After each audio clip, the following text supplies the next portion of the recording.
First one వచ్చేసి ఈ common issue ఒక అబ్బాయి ఫేస్ చేస్తాడు ఎవరైతే బిగినర్ జిమ్ కి వెళ్తుండో. ఏంది సడన్ గా అలా బాల్ సైజ్ అనేది పెద్ద అయిపోతుంది అండ్ పెద్ద అయినప్పుడు పెయిన్ రావడం స్టార్ట్ అవుతుంది. దీనికి మెయిన్ రీజన్ ఏంటో చెప్తున్నాను. చేయడం ఎస్పెషల్లీ లెగ్ వర్కౌట్ చేసేటప్పుడు మాత్రం ఒక్కొక్కరికి ఉంటుంది చూడు ఈగో లిఫ్టింగ్. ఆడంతా లేపిండి నేను ఇంత లేపుతా, ఆడింత లేపిండి నేను అంత లేపుతా అని చెప్పి చాలా మంది భయపడిపోతారు. అబ్బా ఈరోజు వర్కౌట్ చేసినప్పటికీ ఏంటి నా బాల్స్ ఇట్లా అయిపోయింది, ఏం రాంగ్ అయిందా లేదంటే ఏమైనా నా మొగదానికి ఏమైనా అయిందా అని అనుకునే వాళ్ళు డౌట్ పర్సన్స్ ఉంటారు కదా. సో నార్మల్గా అంతగానే ఏం భయపడాల్సిన అవసరం ఉండదు. ఎందుకంటే చెప్తున్నా కదా చాలా మంది భయపడిపోతారు. ఎందుకంటే ఇప్పుడు ఛాతీకి నొప్పి వచ్చినా చేతికి నొప్పులు వచ్చినా కూడా అంతే ఏం పట్టించుకోరు చాలా మంది. బట్ ఆడ నొప్పులు వేస్తే మాత్రం ఉంటుంది చూడు చుక్కలు కనిపిస్తే మొత్తం దిమాగ్లో ఏది పడితే థాట్స్ వస్తున్నట్టే కదా. ఎందుకు నెగటివ్ అనుకోకండి, ఎందుకంటే ఇది కామన్ ప్రాబ్లం. ఎందుకంటే ఈ విషయం అనేది అందరూ ఎవరితో షేర్ చేసుకోరు. సో నేను కంప్లీట్లీ దీని గురించి ఎందుకు చెప్తున్నా అంటే హలో గైస్ అందరికి. సో అందరిలో మళ్ళీ స్టోరేజ్ కంటెంట్ వచ్చేసి ఏంటంటే ఇది మాత్రం చాలా వరకు బాయ్స్ కి చాలా యూజ్ అవుతుంది. లాస్ట్ వరకు చూసి అంటే అంత పెద్ద ఏం చేయని వీడియో కొంచెం ఉంటుంది బట్ డెఫినెట్లీ చాలా ఇన్ఫర్మేటివ్ ఉంటుంది. సో ఫస్ట్ వన్ వచ్చేసి ఈ కామన్ ఇష్యూ ఒక అబ్బాయి ఫేస్ చేస్తాడు ఎవరైతే బిగినర్ జిమ్ కి వెళ్తుండో. ఏంది సడన్ గా అలా బాల్ సైజ్ అనేది పెద్ద అయిపోతుంది అండ్ పెద్ద అయినప్పుడు పెయిన్ రావడం స్టార్ట్ అవుతుంది. దీనికి మెయిన్ రీజన్ ఏంటో చెప్తున్నాను. మీరు ఫస్ట్ మిస్టేక్ వచ్చేసి ఈగో లిఫ్టింగ్ వెళ్తారు. ఈగో లిఫ్టింగ్ అంటే వెయిట్ ఎక్కువ లిఫ్ట్ చేయడం. ఎస్పెషల్లీ లెగ్ వర్కౌట్ చేసేటప్పుడు మాత్రం ఒక్కొక్కరికి ఉంటుంది చూడు ఈగో లిఫ్టింగ్. ఆడంతా లేపిండి నేను ఇంత లేపుతా, ఆడింత లేపిండి నేను అంత లేపుతా అని చెప్పేసి ఈగో లిఫ్టింగ్ వెళ్ళకు. ఎందుకంటే ఒక్కొక్కసారి నీ బాల్స్కి ఎఫెక్ట్ అవుతాయి. నీ బాల్స్కి ఎఫెక్ట్ అయితే కంప్లీట్ నీ మోగతానికి ఎఫెక్ట్ అయినట్టు అర్థమవుతుంది కదా. సో అంటే అది మీ బాల్ సైజ్ ఎందుకు పెద్ద అవుతుంది అంటే మీరు ఎప్పుడైతే లెగ్ వర్కౌట్ చేస్తారో ఏదైనా మూవ్మెంట్ ఒకవేళ ఏదైనా వేరియేషన్ రాంగ్ గా చేస్తే మాత్రం ఆ టైంలో మీకు సడన్ గా స్వెల్లింగ్ అవుతాయి అన్నమాట ఆ టైంలో. సో మీ టెస్టాక్యులర్ బ్యాగ్స్ ఏదైతుంది కదా, సో స్వెల్లింగ్ అవడం వల్ల మీ యొక్క సైజ్ అనేది పెద్ద అవుతుంది ఫస్ట్ థింగ్ వచ్చేసి. అండ్ సెకండ్ వన్ వచ్చేసి పెయిన్ అవుతుంది అనమాట. ఎప్పుడైతే మీరు నార్మల్గా టచ్ చేసినా మీకు అన్కంఫర్టబుల్ అనిపిస్తుంది నడిచేటప్పుడు కూర్చునేటప్పుడు. ఎందుకు సైజ్ పెద్ద అయిపోయి నొప్పి లేవడం వల్ల ఇట్లా పెయిన్ రావడం, సో బిగ్గర్గా అవ్వడం. సో ఇవన్నీ కామన్ ఇష్యూస్.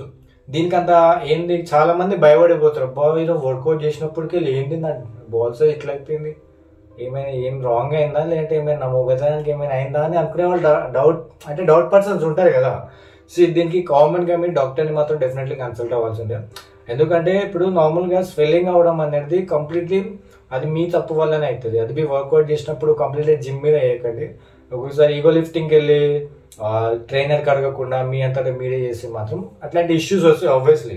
సో డాక్టర్ని కన్సల్ట్ అయిన తర్వాత అతను ఏం చేయాలో అతను మీకు చెప్తారు. సో నార్మల్గా అంతగానే ఏం భయపడాల్సిన అవసరం ఉండదు. ఎందుకంటే చెప్తున్నా కదా చాలా మంది భయపడిపోతారు. ఎందుకంటే ఇప్పుడు ఛాతీకి నొప్పి వచ్చినా చేతికి నొప్పులు వచ్చినా కూడా అంతే ఏం పట్టించుకోరు చాలా మంది. బట్ ఆడ నొప్పులు వేస్తే మాత్రం ఉంటుంది చూడు చుక్కలు కనిపిస్తే మొత్తం దిమాగ్లో ఏది పడితే థాట్స్ వస్తున్నట్టే కదా.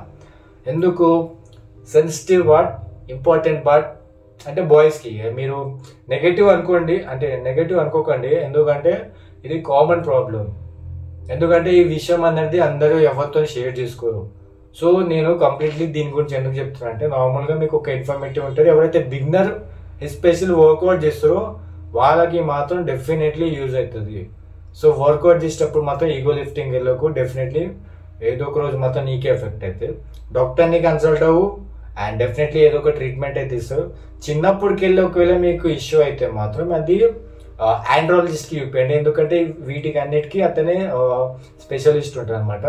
సో నార్మల్గా ఓన్లీ వర్కౌట్ చేసినప్పటికి వెళ్ళి ఇట్లా అవుతున్నంటే మాత్రం నార్మల్గా మీరు హాస్పిటల్కి వెళ్ళండి, డాక్టర్కి చూపించండి. సో ఏదో ఒక ట్రీట్మెంట్ చేస్తాడు, డెఫినెట్లీ క్యూర్ అయితే అయిపోతాయి అనమాట. సో ఇదనమాట ఈరోజు వీడియో. నేను చెప్పిన మాట గుర్తుపెట్టుకో. ఈగో లిఫ్టింగ్ వెళ్ళకపోయి ఎస్పెషల్లీ నువ్వు లెగ్ వర్కౌట్ చేసేటప్పుడు మాత్రం వెయిట్ లిఫ్ట్ చేయడం మాత్రం కంప్లీట్లీ నీ బాడీ కెపాసిటీ బట్టి లిఫ్ట్ చేయు. ఒకరిని చూసి అతనికంటే ఎక్కువ లిఫ్ట్ చేస్తా అంటే మాత్రం నీకే తర్వాత ఎఫెక్ట్ అవుతుంది. సో అంతే అనమాట. ఇంకేమైనా కంటెంట్ కావాలంటే కూడా కమెంట్లో మెన్షన్ చేసి ఈరోజు ఈ వీడియో మాత్రం చిన్నగా చేస్తున్నాను. ఎందుకంటే అంతగా నాకు అంటే ఈ మధ్య వీడియో చేసినప్పటికి అసలు ఏమంత వ్యూస్ రావట్లేదు, అంత సబ్స్క్రిప్షన్ కూడా రావట్లేదు. సో నేను ఎంతవరకు చేయగలుగుతానో అంతవరకు చేస్తూనే ఉన్నాను. డెఫినెట్లీ మీ సపోర్ట్ కావాలి, సబ్స్క్రిప్షన్ రావాలి, వాచ్ టైమ్ అవర్స్ పెరగాలి. డెఫినెట్లీ నా ఛానల్కి ఒక లెవెల్ అనేది రావాలని సిన్స్ 1 yearకి ట్రై చేస్తున్నాను. డెఫినెట్లీ ఏదో ఒకటి వస్తారు, నమ్మకం ఉంది. సో చూసిన వాళ్ళకి మాత్రం డెఫినెట్లీ సబ్స్క్రైబ్ చేయండి, లైక్ చేయండి, నచ్చితే మాత్రం అస్సలు మర్చిపోకండి ఇక. సో ఇంకేముంది అంతే ఇక. సో అప్పటి వరకే ఇక బాబాయ్ అందరికి. కమెంట్లో మెన్షన్ చేసి ఏమైనా కంటెంట్ కావాలన్నా కూడా. సో చలో ఇక బాబాయ్ అందరికి.